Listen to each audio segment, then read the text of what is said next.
Our goal of sharing with you inspiring and uplifting stories is certainly going to be met in the moments ahead as you learn the story of a very special lady by the name of Carolyn Rose. And she joins us from somewhere in Texas where they're enjoying some freedom and she's enjoying life. And we're going to dig into your story, Carolyn. And first and foremost, thank you for being on the program and for being willing to share what really is a jarring turn of events in your life, if I understand correctly. So first of all, how are you?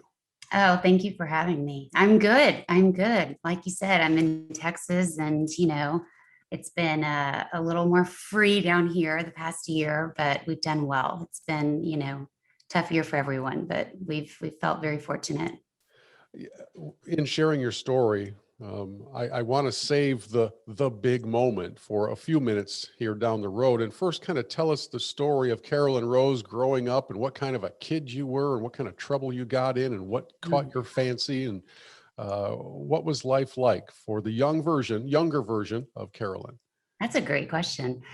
You know, I was born in Kentucky and I moved to Texas when I was 6. So I'm the only person in my entire family not born in Texas. So I think they still hold that against me in a weird way. They're very proud Texans. And I loved horses. I needed that bond with an animal. We had dogs in my house the whole time growing up.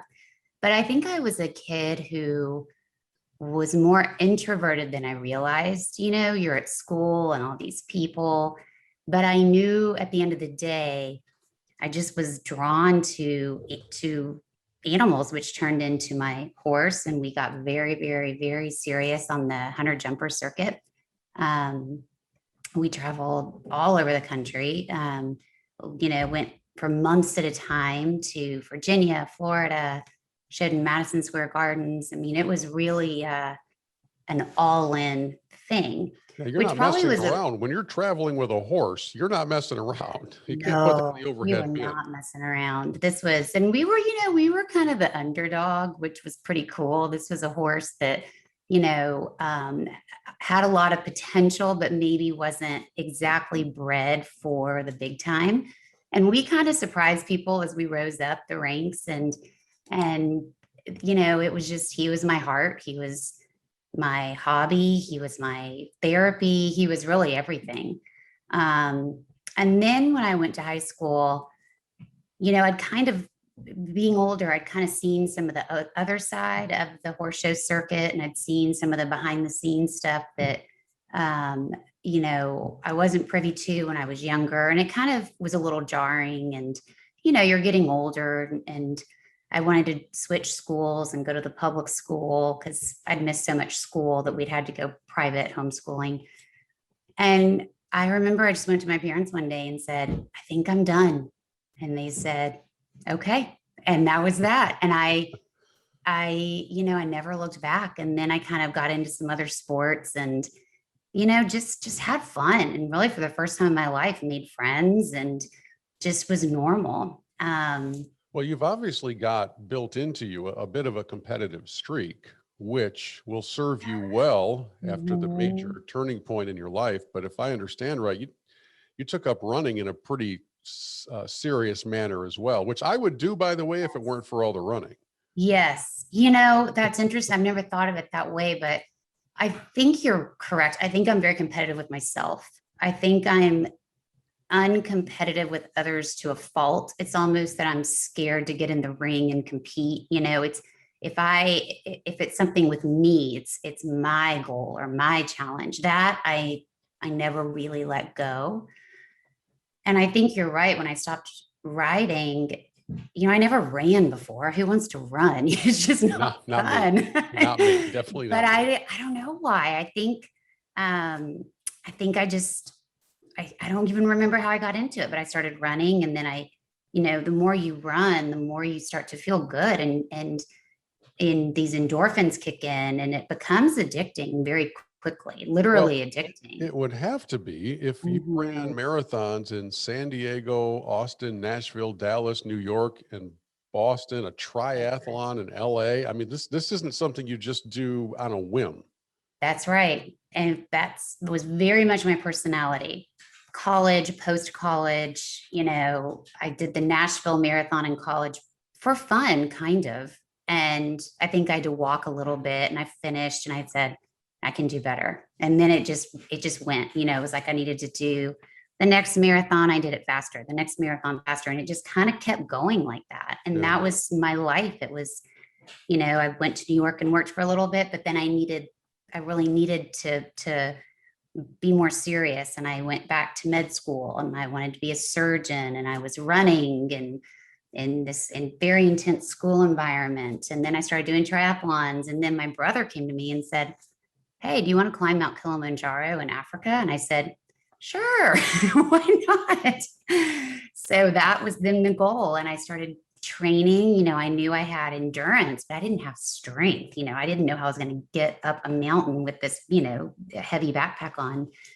So we started working with a specific trainer to get me ready for that. And I had this big 45-pound weighted vest that we lived in Santa Monica at the time, and maybe Santa Monica stairs that are just hundreds of stairs and people will run up and down and up and down. And I was doing that with this big vest. And, I thought I was getting results quickly because I remember looking in the mirror and my neck was getting just this muscle. And I put my deodorant on and you could literally feel this muscle. And I was just so impressed with myself, and but turns out it actually was not muscle.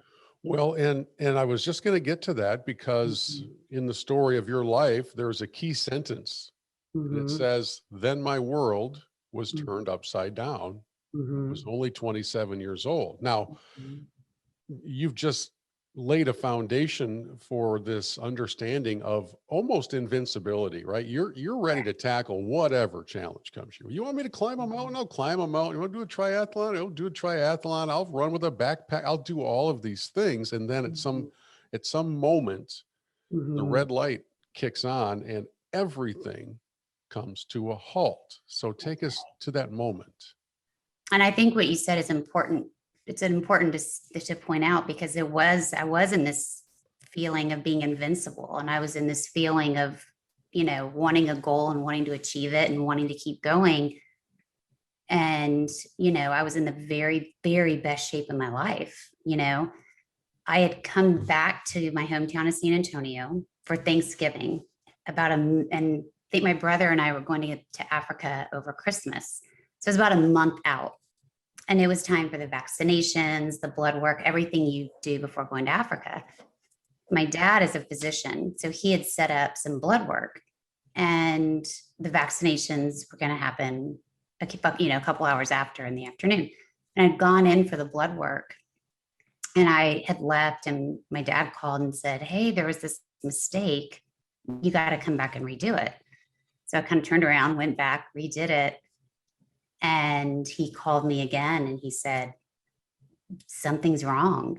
My platelets were at a life-threatening level to the point where he didn't understand how I could have flown on an airplane the night before without bleeding out up in the elevation.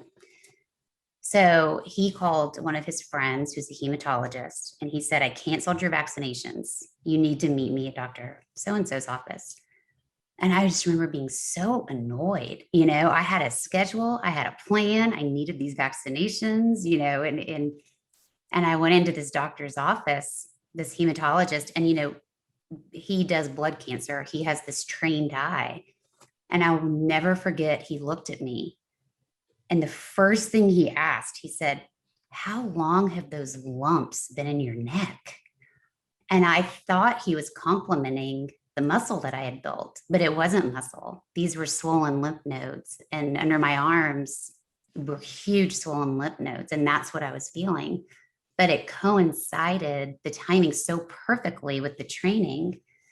So they scheduled a surgery for a lymph node removal the following morning, which was the day before Thanksgiving.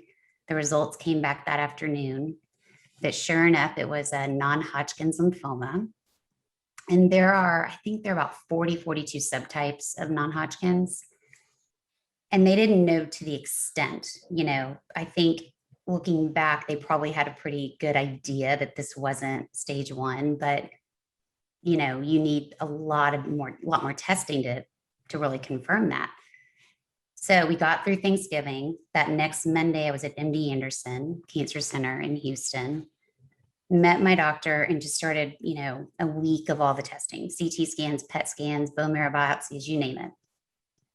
The next week, went back and met with my doctor. And she looked at me and just said, Caroline, it's everywhere. It's in your stomach, your spleen, it's in your bone marrow. And so once it moves into your bone marrow, it's considered stage 4. And she said, I honestly can't remember the exact subtype. You know, it's this long, long name. And I think I was just so, you know, in shock at that moment. But she said that it had grown very quickly, probably the past 5 months.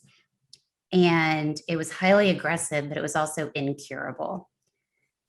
And she said, we can treat you, but we cannot cure you. This cancer will come back. And, you know, if you remember being so young and this goal-oriented personality, I needed a goal. You know, at the time I thought I can get through anything, but you got to give me a goal. And when you take that goal away, it's like, well, then why am I going to do this? You know, why am I going to put myself through all this treatment? Why am I going to pull out of med school? Why am I going to, you know, to just have it come back? It didn't make sense to me. And I was fixated on that part of it because I don't think I could really accept the rest of it, you know?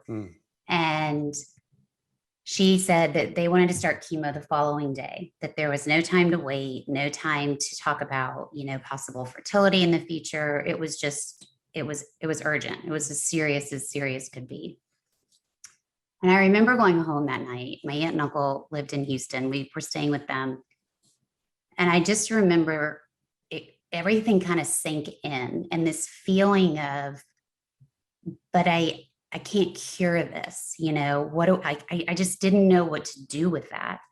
And my uncle came in, and at the time he was very involved with MD Anderson, and he came in and he said, Caroline, I have just been in these meetings with doctors, researchers. There is so much happening in the pipeline. There's research, there's funding, there's so much happening. And it may not be for your exact type of lymphoma, but your goal needs to be to buy time. You need to do the best option available today and just buy time. Do what you got to do to live another day. Because when this does come back, there's a very good chance that another treatment option will be available. And this was all happening in 2004, correct? That's right. That's So right. here you and I are talking 17 years later. I don't want to issue too many spoiler alerts, but Carolyn's still around. So we have some good news to share here in the moments ahead. And we'll do that when after we take a quick break here on The Big Impact. We are continuing here on The Big Impact, talking with Carolyn Rose. And just a couple of moments ago, she was sharing with us the moment of her diagnosis of a stage 4 non-Hodgkin's lymphoma at the age of 27, at the peak of her physical health, or so she thought. And Carolyn, we have over the years on this program, we've featured a few different people who have had that moment, that jarring, life-stopping moment where they're given the diagnosis and share the story. And one of the common characteristics, and I'm looking forward to exploring this with you, is in their cases, I know it doesn't happen all the time, but in their cases and in your case, which is why you're on the program, there was a transition that was made from this is all about me. And the transition was to, I've got a story to tell, and I think it's time that I start telling that story. I think in your case, it was prompted by some advice from a friend who maybe you thought was going to break into a tears with you, and instead said, thank God, you got a story to tell now. Let's get it out there and take us from there to what happened next, and lead us into the story of a special little friend by the name of Riley. Oh, Riley. You know, the first diagnosis rocked me, but it did not floor me. I think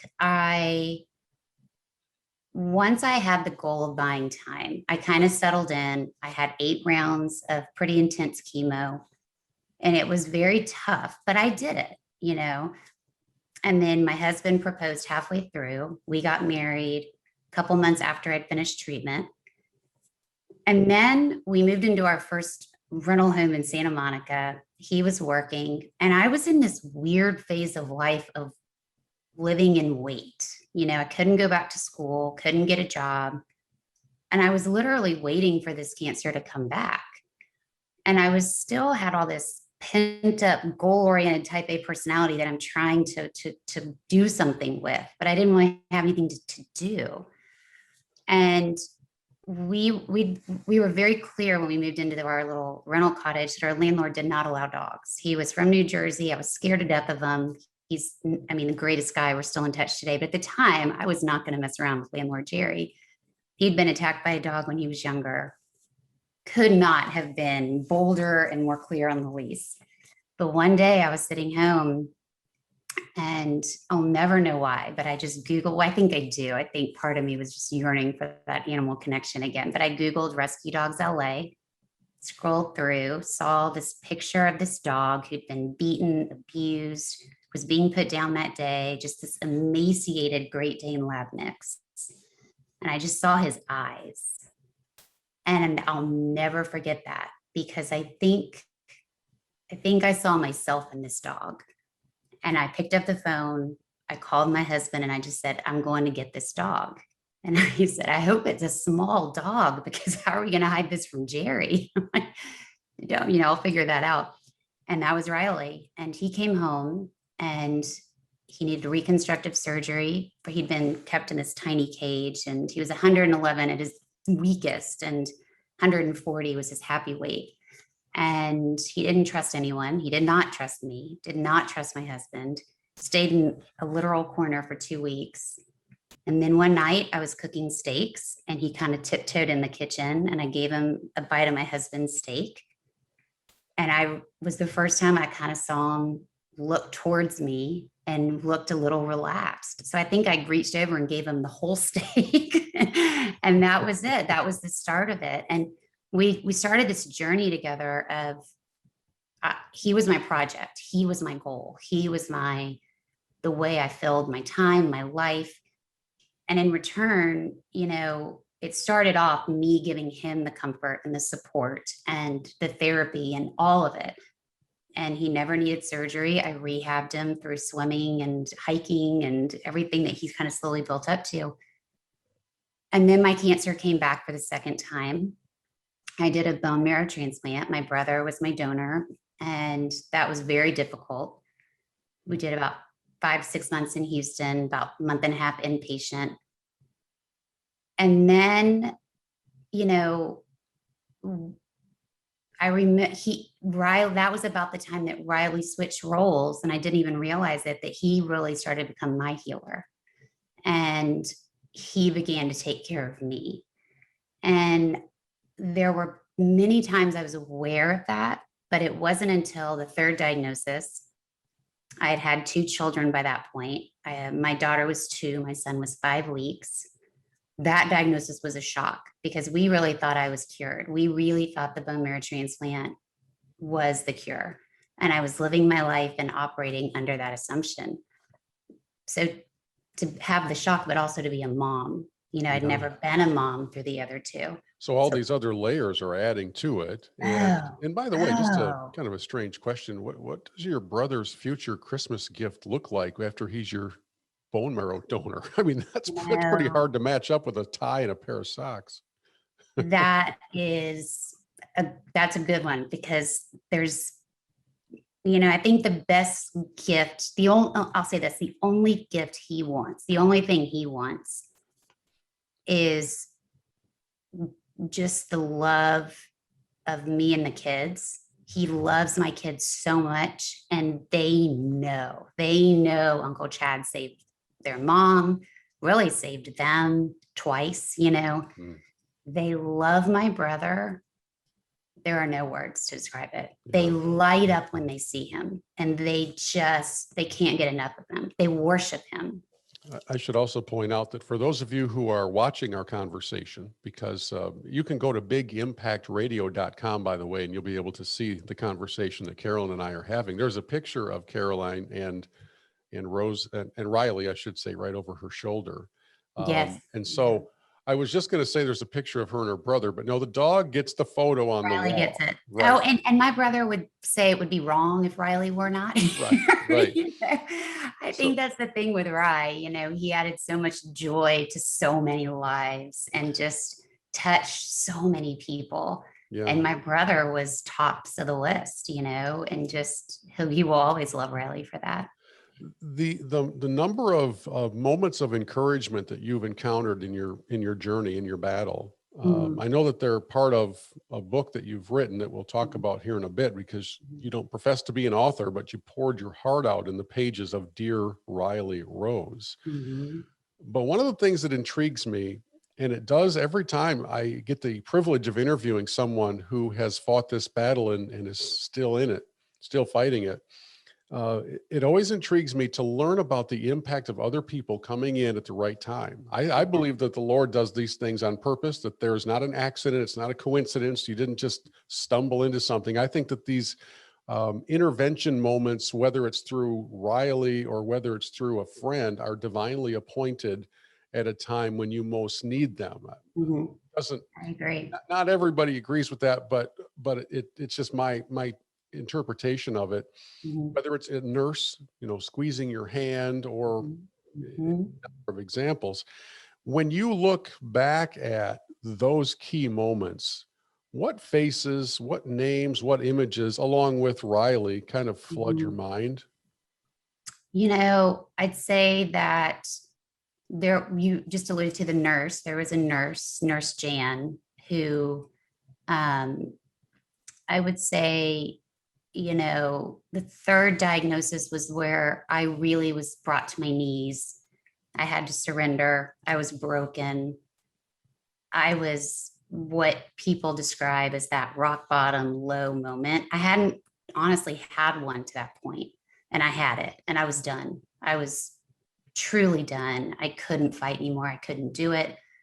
I had Riley's picture, the kids' picture, my husband right there. And I knew this. I knew that they needed me, but I didn't have it, And she had come in early to hang the chemo.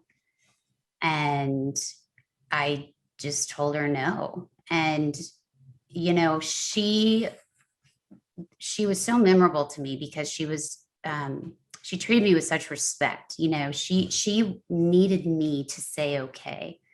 I think, she could have hung the chemo no matter what, they would have done it, but she needed me to emotionally and physically commit and agree to this healing process. And it's a devastating process physically, right? Doesn't it take you right down? Oh, yeah. I mean, you're so sick and so ill. The first one did, first transplant did, the second one, I thought I knew I was getting into because I had done it before. But, when my cancer came back the third time, there was not a treatment option. We had done all of the potential treatments. But sure enough, as my uncle had predicted all those years ago, there was a clinical trial. There were 68 patients. I got in as number 66. And there was a 40% mortality rate.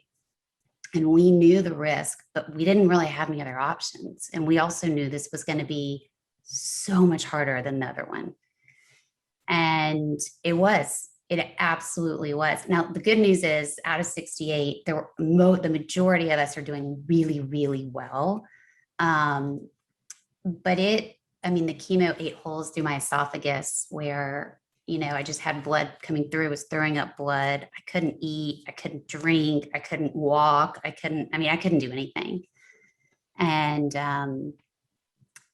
Jan came in that day and she just sat on my bed and just kind of talked me through it. And she just said, I just need you to squeeze my hand. And she needed me to make that commitment and that choice and needed me to know that I had recommitted to myself, and it took a while, but I ended up, squeezing her hand. And I think that for me was the turning point of, okay, I can do this. She believed in me. I can do this. And every day after that gradually got better. And then, there were so many friends and people that popped in, but I think jumping forward, there was one man that I met, and I had started speaking with City of Hope. They followed me locally in Los Angeles, and they asked me to kind of start doing speaking to some groups. Started small, grew bigger and bigger and bigger. And I was doing an event in Georgia, and a man came up to me afterwards. And I love talking to audience members afterwards. I love hearing their stories. I love I just love talking to them. And this man came up, and he was just this, kind of regal, just a little intimidating man, and just very well dressed and poised. And he came up and was just crying, just like openly crying. And he just gave me this hug. And he said, "We just got the news that my nephew his cancer came back, and he now has to have a second bone marrow transplant. And we have been hopeless. We have been so upset. We're gutted. But I just heard what you said, and I listened to your story, and you had 2 bone marrow transplants. And here you are, and look at you, and look at your life. You just gave me hope." And he showed me his nephew's picture on his phone, and he said, "I am about to call this little boy, and I'm about to tell him that he has hope." And I will never forget that, because I thought, up until that point, I knew I was on a totally different life path than I ever dreamed. I thought I'd be a surgeon and all that. No, I am over here now speaking and doing this stuff, and kind of in this different side of my brain. And I knew it was the reason I was still here. I'm not supposed to be here, but I'm here. And I knew it wasn't, by my creation. And so the only explanation for me was that it was sort of what it took. God kind of hit me over the head and hit me over the head, like, come on over this way. And it took 3 times for me to really surrender and understand it. And I couldn't explain it, but I knew it was what I was supposed to be doing. And after I heard that man say that, I thought,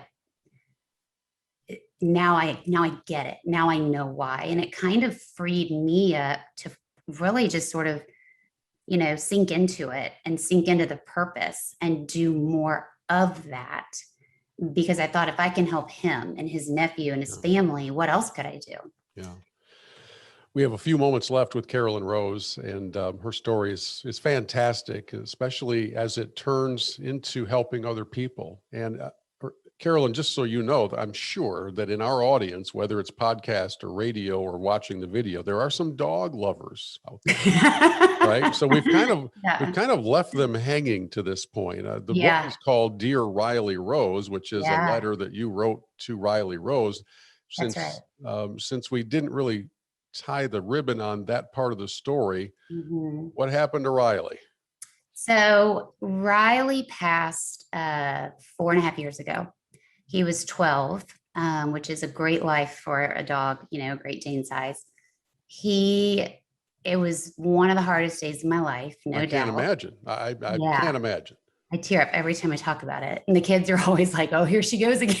Right. They know. But, I think with Riley, I'd started dabbling in writing, and I had a friend who was encouraging me. And one day I sat down, actually before he passed, and I wrote a letter to him.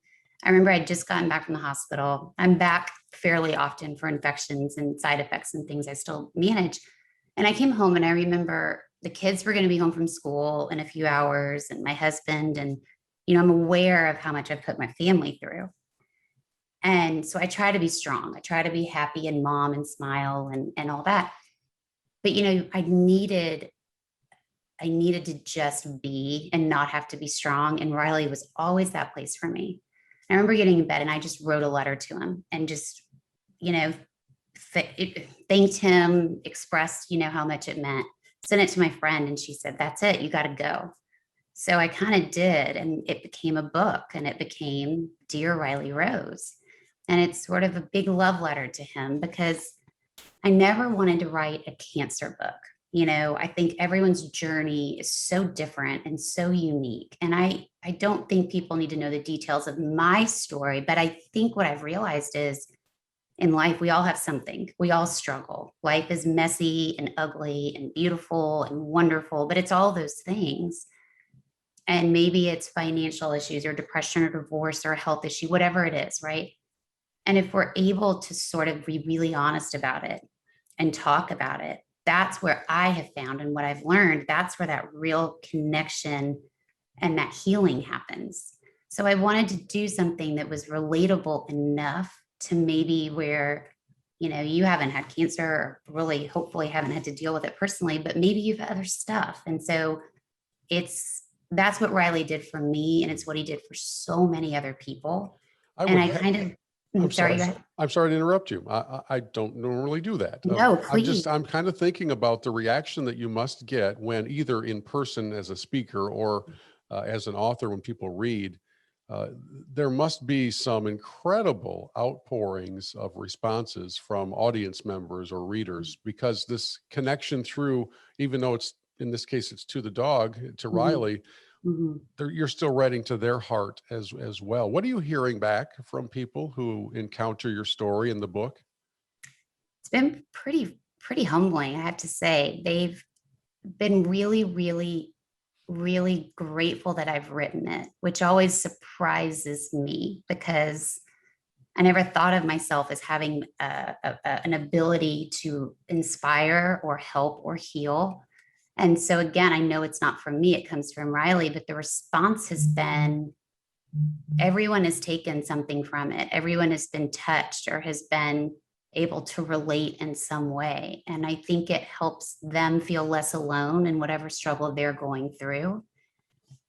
And I mean, I think that's everything because I think it can feel very lonely. And wherever you are, just feels like people can't relate or understand. And in many ways, that's true. But if you can find someone or realize that more people can than we think, I remember when I first was diagnosed and I called my friends to tell them that was the craziest thing. And I called one friend and I told her, and I will never forget, she just goes, well, that sucks. I'm like, it does, it's You just this, understand. yes. And I think that is so powerful to have, and I think that's been the most touching response to me that I've been given. Yeah. Um, the kind of the caption or the subtitle is it's a story of love, loss, pain, and the ultimate realization that the hope of true joy always outweighs the struggle.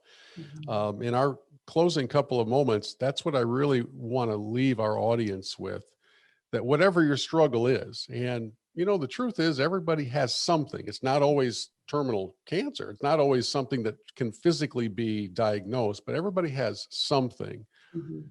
And there, I think the hope that comes through in what you've said and what you've written is that there is something on the other side. There is a joy to it.